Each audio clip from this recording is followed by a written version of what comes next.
Well, there's no better way to end the week than with questions from you guys, so let's have a little mailbag here on the Morning Pitt, youtube.com/Panther-Lair.com. All week, Pitt fans on the message boards at Panther-Lair.com have been posting questions, asking questions about the punting situation and the basketball team, and this fun little question about scripting the first 5 plays of Pitt's first drive this season to get a touchdown. How would I script them? Or maybe what do I think is going to happen? I'm not sure that those two things are the same, but let's give that a run. Some great questions this week. I think we'll have a lot of fun, so let's dive into it. The Morning Pitt Mailbag here on youtube.com/Panther-Lair.com. Yeah, it's Friday, and you know what we do on Fridays? We take questions from Pitt fans for the Mailbag edition of the Morning Pitt, youtube.com/Panther-Lair.com. The questions all come from Panther-Lair.com. That's the thing. If you want to get your question asked and answered here on the Morning Pitt Mailbag, the way you have to do it is be a member at Panther-Lair.com. In addition to all the great Pitt content you get and all the Pitt conversation and all the discussion and all those things on the message boards, you can also participate in the mailbag. We take the questions on the message boards at Panther-Lair.com, so it's a little bit exclusive there. If you want to ask a question, you got to be a member. So you want to join and check that out. We put up a post every Tuesday or so, and people start posting their questions in that thread, and we answer as many as we can right here on the Friday edition of the Morning Pitt, the aforementioned Morning Pitt Mailbag. Remember, if you never want to miss any of our Pitt video content, like this video and subscribe, youtube.com/Panther-Lair.com. And, of course, check out the site, Panther-Lair.com, Pittsburgh.rivals.com. Training camp starts next week, so you know the Pitt content is going to be ramping up, although, I mean, let's be honest, it never really ramped down. You know, I mean, like, it's not like we stopped having Pitt content. Every day we've got multiple Pitt content items for you to read and discuss and consider and think about and go to the message boards to talk to other Pitt fans about. So there's always lots of Pitt content, but yeah, once training camp starts, that goes up quite a bit, and it'll go up again starting this coming week. You know, next week, as it were. I think Wednesday is the first day. So we've got that to look forward to, and all the content's going to be at Panther-Lair.com and right here on youtube.com/Panther-Lair.com. And we'll still have these mailbags every Friday, just like today. So let's dive into it.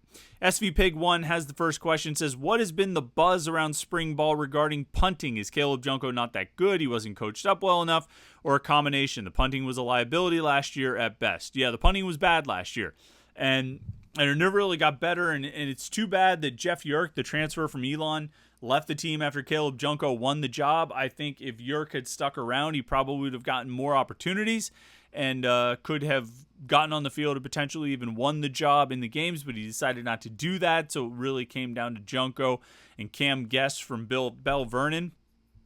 This offseason, you know, I think Pitt offered 1 or 2 transfer punters, tried to recruit a transfer punter, maybe just one guy from the Ivy League or something like that. But they did bring in a junior college player, Cade Dowd, originally from Baton Rouge, Louisiana. He's got a hell of a mustache. If you go to his page on the Pitt football roster, on the official Pitt football roster on PittsburghPanthers.com, you'll see that thing. He's a junior. He's 6'1", 225 is what he's listed at. He's coming to Pitt from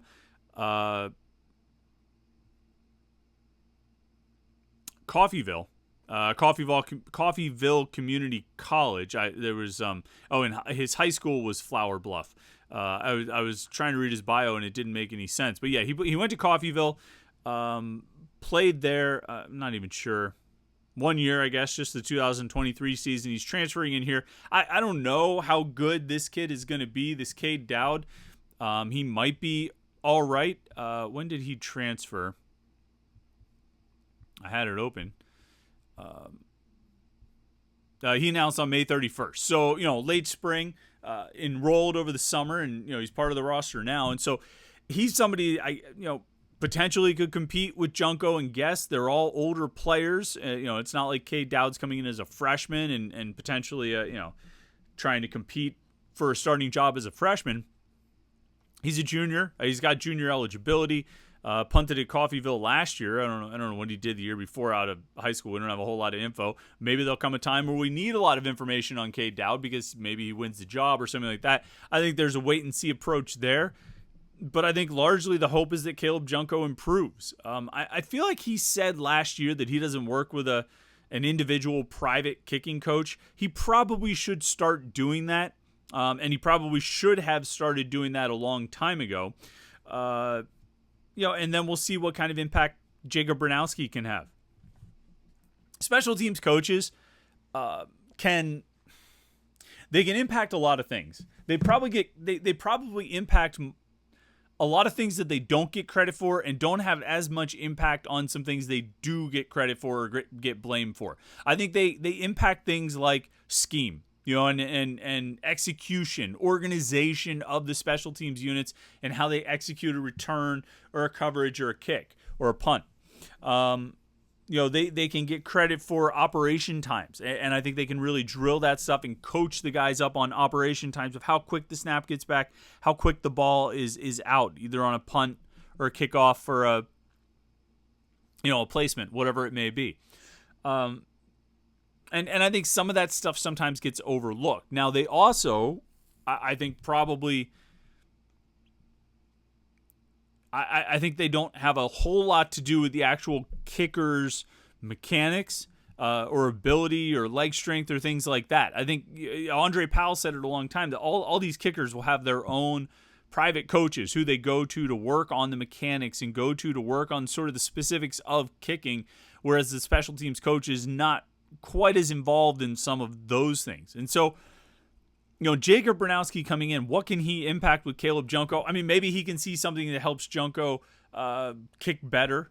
My guess is Bernowski's bigger impact is going to be on the protection schemes, the operation, the organization of the special teams, and maybe he can just have a different perspective for Junko to help Junko process the information and make good kicks in pressure situations. Or even in non-pressure situations, because he had a few non-pressure situations that he shanked. Maybe Jacob Bernowski can have an impact that way, but, Caleb Junko's improvement is going to have to largely be individual, self-driven, and self-motivated.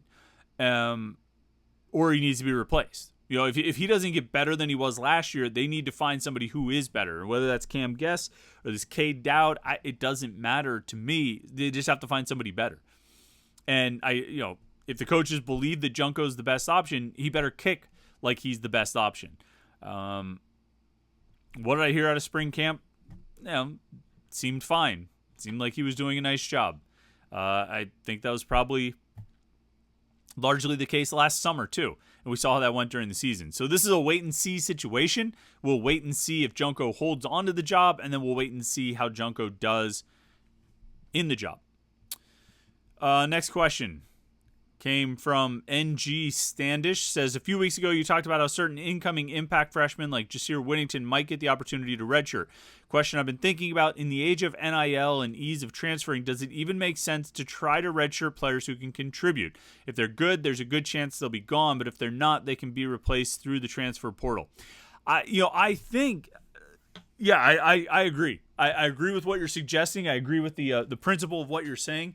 And I think if you're a college football coach right now, there's no reason to hold anybody back. Even if you play a guy just one play in 6 games and that burns his red shirt, if you felt like he could help you on that one play, you play him. Coaches are still going to try and make smart decisions. They're going to try and preserve guys. They're going to hold on to the hope that they'll have these guys long term, and maybe some of them they will. Maybe a lot of them they will. I mean, Javon McIntyre is like a 4th-year player, right? P.J. O'Brien is a 4th-year player. They got a bunch of offensive linemen who are 4th and 5th-year players. I mean, it's not 100% of guys all leaving before their eligibility is up, but enough do and enough will that there's no point in you holding them back to preserve an extra year of eligibility for the next school they go to. If a guy can help you now, you play him now. And you don't err on the side of caution or say, well, maybe we can get by without playing him. No, you play him. And whether it's 3 games or it's 4 games or it's 8 games, it doesn't matter. If it's just on special teams, if you feel like he can help you on special teams, then you should play him. The Wake Forest game last year, if they had a kid who was redshirting that they held back because they wanted to hold on to his red shirt, and instead of that kid, they had Solomon DeShields out there on the game-opening kickoff, and DeShields gets hurt and misses that entire game. I don't know if they win or lose. I don't know if it changes anything, but get your starters off of special teams. Get your key top line guys off of special teams and play the freshmen. And if it burns their red shirt, it burns their red shirt. Who cares? You really can't think about that anymore. I don't think that should be a consideration at all. Now, there's still some spots where guys are going to redshirt because they're just not going to get on the field, particularly the offensive line and probably some defensive linemen. But if Jasir Whittington can help them, he needs to play. And even if you can only help them for 5 snaps per game, but he can do it for those 5 snaps per game, he can be really good and really helpful. Then you play him for 5 snaps per game and you say, well, he helped us.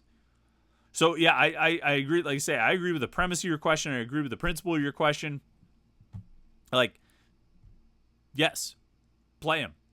There's no reason not to.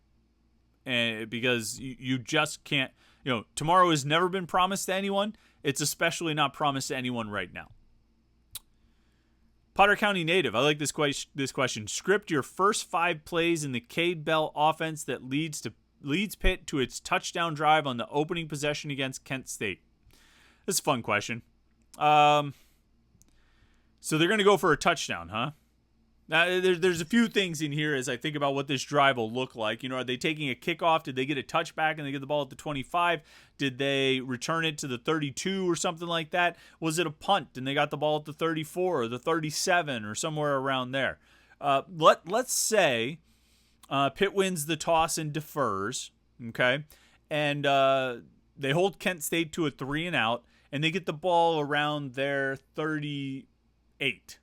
Pitt's 38 after a punt, right? That'd be a, 40-some yard punt, no return, fair catch, 38.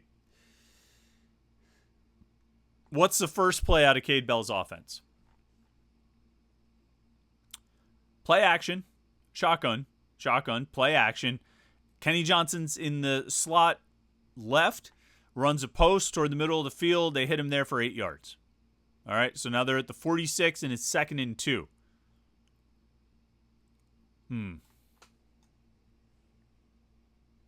Okay, 2nd and 2 from the 46. I had an idea of what they were going to do here, but then I once I realized that I gave them an 8-yard gain on first down, and it's 2nd and 2. Cade Bell's not handing it off on 2nd and 2 on the first possession. No, he's going deep. He's taking a shot, and he's taking a shot to Sincere Lee. No play action this time. Drops back. 4-step drop, 5-step drop, and lets one loose. Nate Yarnell overthrows Sincere Lee just a little bit. I'm not sure how he does it because Sincere Lee is really fast, but he overthrows CJ Lee for an incomplete pass, and it's 3rd and 2 at the Pitt 46. And it's exciting because they hit that 8-yard gain to Kenny Johnson, and then boom, they're right back in the line of scrimmage. Quick snap, and they take the deep shot, but it misses. So it's 3rd and 2 from the Pitt 46. Obviously the clock stops. They're not running tempo here. They huddle up, get up to the line of scrimmage, snap it. Gavin Bartholomew is he's in line. He's lined up tight to the right side. Let's think.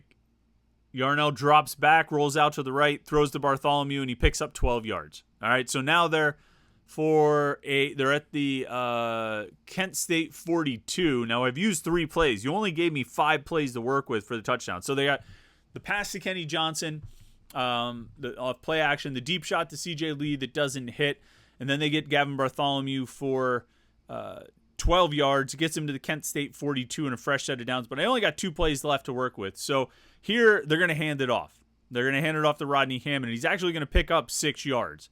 Not a bad play. Quick hurry up back to the line of scrimmage. They get an unbalanced. They get a goofy kind of formation, like either like a trips bunch or something like that. Yeah, actually that's what it is. It's a trips bunch to the right. Okay. In the trips you got Mumfield, Johnson, and Lee. Mumfield's at let me think of how it'll work. So you got trips. You got a bunch to the right with Mumfield, Johnson, and Lee. It's going to go to Kanate Mumfield. He's going to be the guy who ends up going downfield. Kent State's confused because it's going tempo. They don't have the covers that they want out there to cover 3 guys in a trips bunch. They got a linebacker out there. He gets mixed up. Kanate Mumfield ends up running all by himself down the sideline. The safety can't catch up to him, and it's a 40.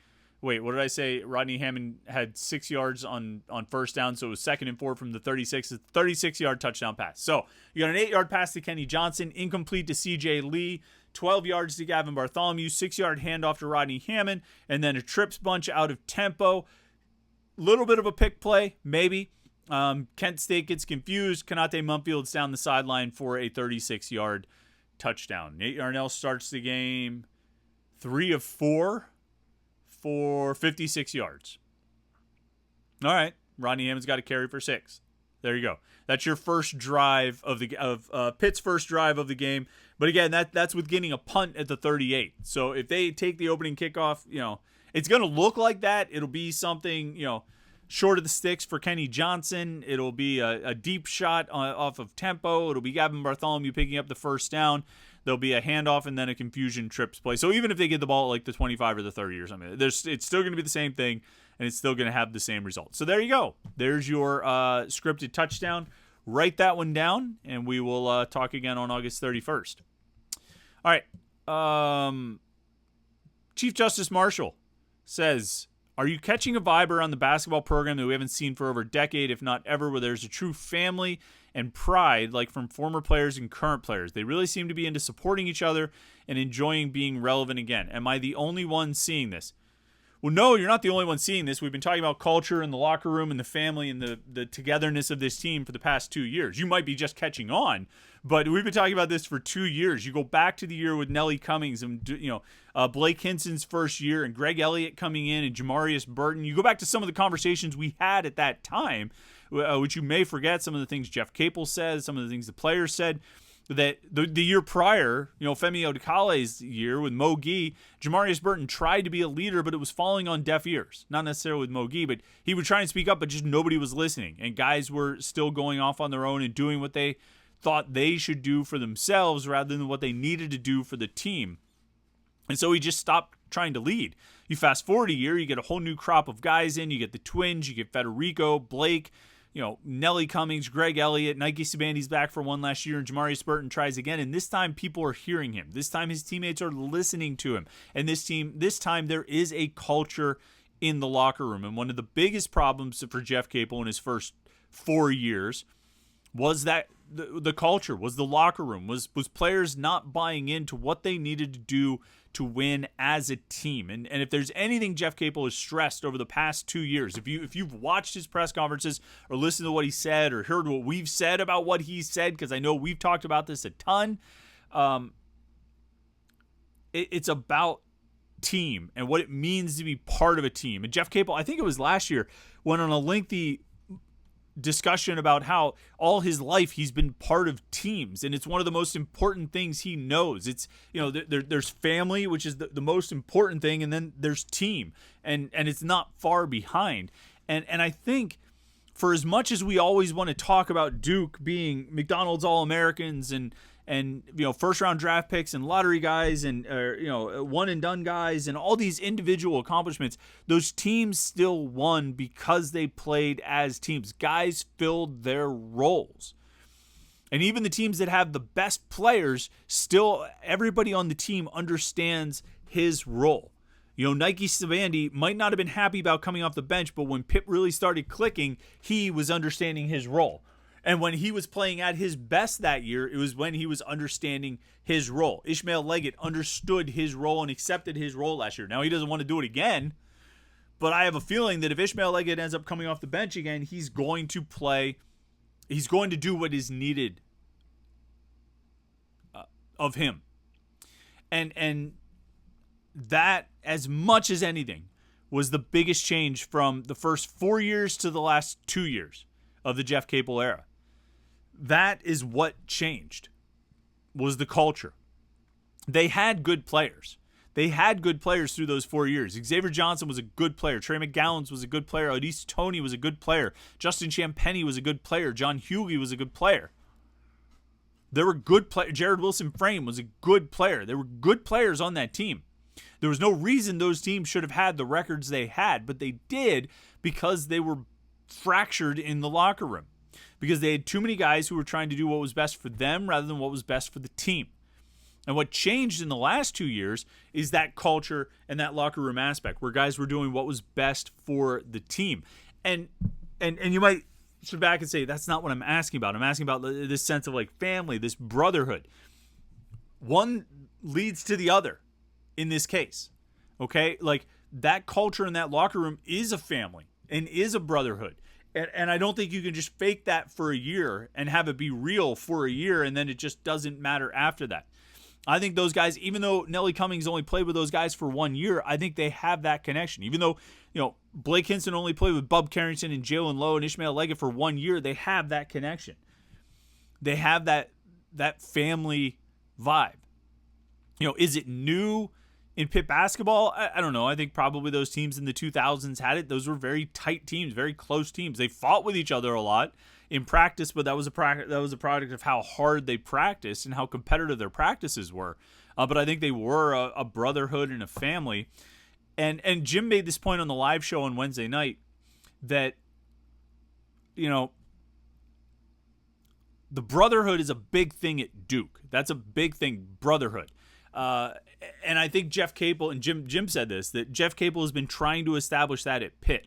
And he finally seems to have it. He's gotten the right mix of people, not just players, but people who can exist that way, who understand the value of playing that way, of being that kind of teammate.